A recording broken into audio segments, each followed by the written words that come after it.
lecture, donc la lecture, la deuxième discipline qu'on va traiter. Alors, au cycle primaire, l'objectif principal des activités de lecture, comme l'affirme le curriculum, est d'amener l'apprenante à lire diverses formes de messages écrits. Texte courant, affiches, images, cartes, poèmes. Ça, c'est l'objectif. Et cet objectif, à long terme, il vise l'autonomie de la lecture. L'autonomie de la lecture chez l'apprenant. Alors, en première, deuxième et troisième année, les 3 premières années de l'enseignement primaire. Donc, l'apprentissage de la lecture en ces 3 années de l'enseignement primaire s'appuie sur les activités de la communication orale. Donc, il s'appuie sur la situation de communication, donc l'activité de la communication orale, et sur l'acquisition du vocabulaire.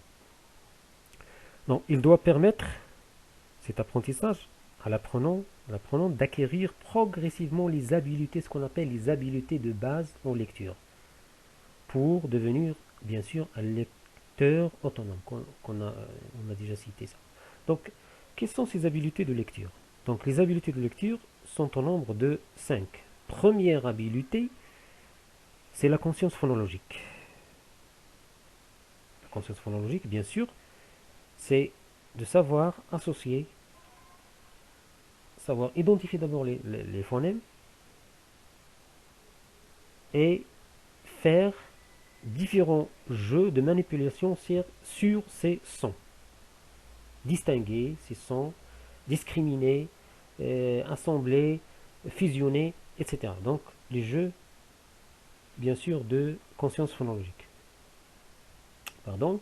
Donc, deuxièmement, c'est le principe alphabétique, parce que le français, c'est une langue alphabétique. Il y a des langues alphabétiques, c'est-à-dire que chaque son est représenté par soit un ou plusieurs graphèmes. Chaque phonème est représenté en écriture par des graphèmes, un seul ou bien plusieurs lettres, plusieurs graphèmes. Par contre, les langues logographiques, comme le chinois, bien sûr, donc, ce sont des langues qui se basent sur l'image. Donc, l'image. Une image, un dessin représente un son. Donc, troisième habilité de lecture qu'on doit essayer de travailler avec les apprenants dans ces 3 premières années, première année, deuxième et troisième année, c'est l'identification des mots, le lexique. Donc après la conscience phonologique, le principe alphabétique, c'est autour des mots qu'on doit, bien sûr, identifier ces mots et, bien sûr, inculquer un certain nombre de lexiques aux enfants qui vont devenir un vocabulaire propre à eux qu'ils doivent ensuite utiliser dans leur apprentissage. Quatrième habileté, bien sûr, c'est la compréhension dans tout niveau. Et bien sûr, dans ce niveau bas, c'est la compréhension globale qui est souvent visée. Et bien sûr, la fluidité de la lecture. La fluidité qui vise la rapidité, l'enchaînement de la lecture et bien sûr la rapidité et la précision. Donc en quatrième, cinquième et sixième année de l'enseignement primaire. Donc pour chaque semaine de l'unité didactique, il convient donc de proposer un texte qui prend en compte tout à la fois les caractéristiques fondamentales d'un texte d'auteur et les capacités d'assimilation des apprenants. C'est-à-dire que ces textes tiennent compte des caractéristiques fondamentales d'un texte d'auteur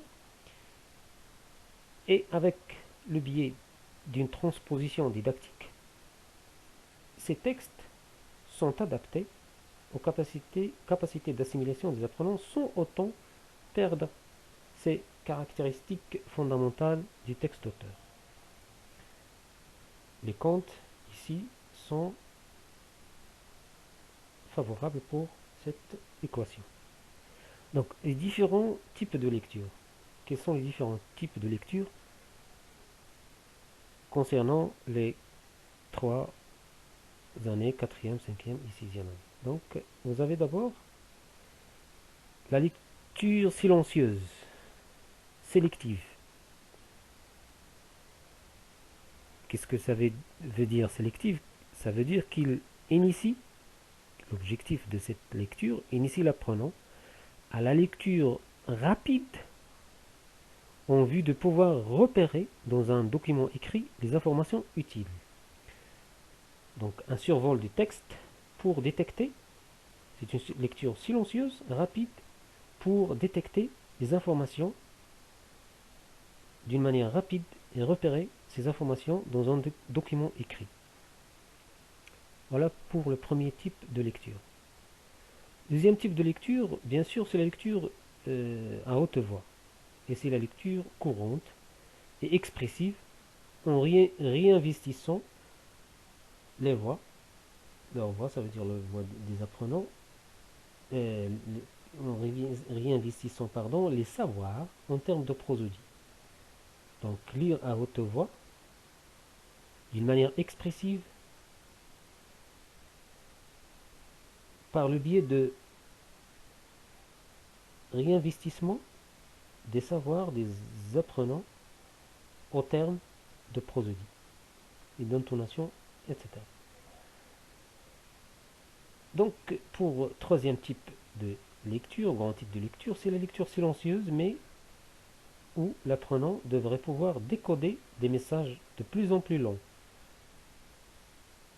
et en tirer le maximum d'informations dans une durée de plus en plus courte. Donc, on a deux types de lecture silencieuse. Premier type de lecture silencieuse qui est sélective, qu'on a dit qu'il vise à pouvoir repérer dans un document écrit les informations utiles, mais dans un temps court, rapidement. Et on a la lecture silencieuse où l'apprenant devrait pouvoir décoder des messages de plus en plus longs. C'est comme pour la lecture suivie. Et cette lecture vise la compréhension, surtout. La compréhension d'un texte long comme les contes, comme les lectures suivies à épisodes, etc. Alors, l'apprentissage des démarches de construction du sens est indispensable. Donc, il faut dire que la vision traditionnelle du sens, c'est que le sens existe déjà dans le texte. Mais la genèse nouvelle, la science nouvelle de la signification du texte dit que le texte n'existe pas, le sens n'existe pas dans le texte. C'est au lecteur de construire ce sens. Voilà, les apprenants seront invités non seulement à répondre aux questions des professeurs ou à celles qui accompagnent un texte de lecture, mais aussi, et ce qui est très important, à construire leur propre stratégie de compréhension de l'écrit. Ils vont construire leur propre stratégie de compréhension de l'écrit, et c'est dans ce point-là qu'on touche vraiment à ce développement de stratégie ou de compétences stratégiques de compréhension. Donc, l'apprenant, par le biais du travail sur des textes, doit acquérir un certain nombre de stratégies de compréhension de l'écrit. En prosodie, un travail régulier de diction et de mémorisation doit être conduit, suivant des objectifs clairement définis, sur des comptines et des poèmes adaptés au niveau des apprenants. Alors, pour ce point, je dis, je veux éclairer un point qui est très important. Ça veut dire pour les textes de la diction, on ne doit pas s'attarder sur la compréhension, comme pour les autres lectures silencieuses.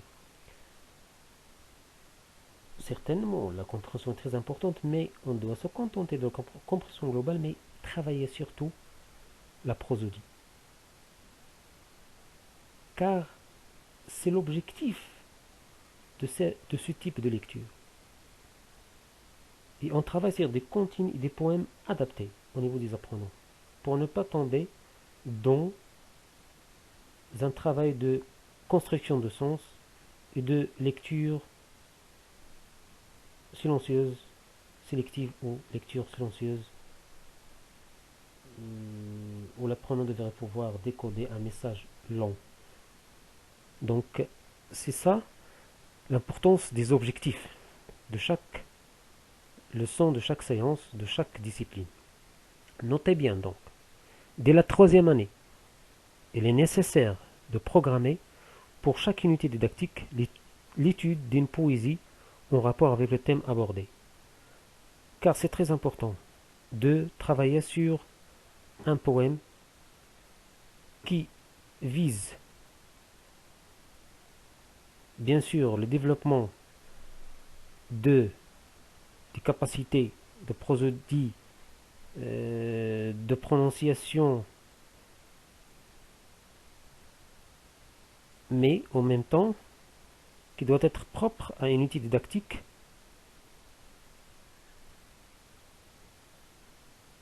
qui est en rapport avec le thème abordé. Car dans cette unité didactique, on a déjà traité un certain nombre de vocabulaire, et si on envisage un poème qui n'est pas en relation avec cette unité didactique, on va trouver énormément de difficultés concernant le sens.